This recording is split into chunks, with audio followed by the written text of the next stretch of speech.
नमस्कार।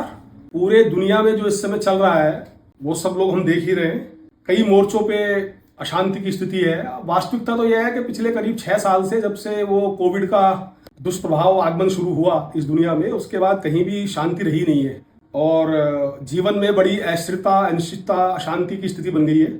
आज की स्थिति ये है कि विश्व जो है, पूरी दुनिया, वो वास्तव में खतरनाक जगह हो गई है। जिस तरह से सारे देश जिनके पास थोड़ी सी भी शक्ति है वो आसपास के अपने ऐसे देशों को या क्षेत्रों पर डोमिनेंस स्थापित करने में लगे हैं जहां से उसे कोई भी लाभ हो सकता है। तो ऐसी खतरनाक स्थिति को विश्व के बड़े नेता जो हैं वो भी उसकी कॉग्निजेंस ले रहे हैं, वो भी उसको मान रहे हैं। अभी रूस के राष्ट्रपति पुतिन का बयान था कल परसों कि विश्व में गंभीर स्थिति बनी हुई है। ऐसी स्थिति में सवाल ये है कि बाकी जहां पे जो चल रहा है क्योंकि भारत भी एक उभरती हुई अर्थव्यवस्था है और 150-145 करोड़ लोगों का देश है और हमारा जो पड़ोस है वो बहुत ही अनस्टेबल है, अस्थिर है, असुरक्षित है।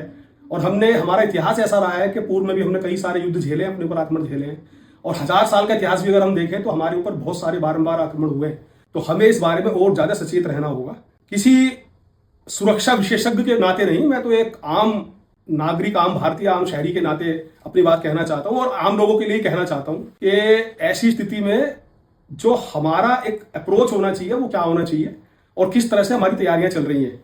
इसके पीछे कोई किसी प्रकार का रक्षा का कोई सीक्रेट्स है या उस तरह के डिस्क्लोज करने की मंशा नहीं है। और जो पब्लिक डोमेन में है सब जगह, उसी के बारे में थोड़ी थोड़ी बातें करूंगा, बहुत ही सरल भाषा में, जो कि समझ में आ जाए।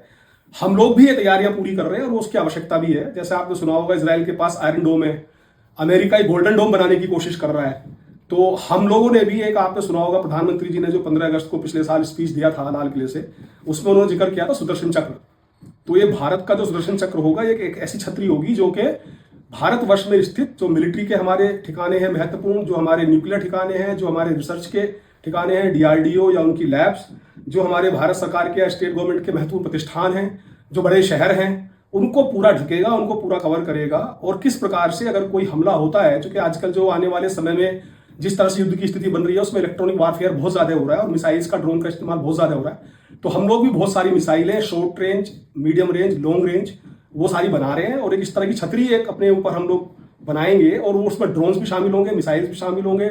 शेषनाग जैसे ड्रोन्स बन रहे हैं जिनकी 1000 किलोमीटर की रेंज होगी और 30, 40, 50 किलो तक का वारहेड ले जाके, विस्फोटक ले जाके वो अपना काम करेंगे। तो एक ऐसी छतरी का एक हम लोग भी निर्माण कर रहे हैं जिससे कि पूरे हमारी सीमाएं और हमारे महत्व प्रतिष्ठान सुरक्षित हो सके। यह समय की आवश्यकता है और मुझे लगता है कि इसके बारे में अगर आप ज़्यादा जानना चाहेंगे तो बहुत सारा मटेरियल है, लेकिन ये एक विषय है जिसके बारे में हमें सभी को सोचना चाहिए। बहुत बहुत धन्यवाद।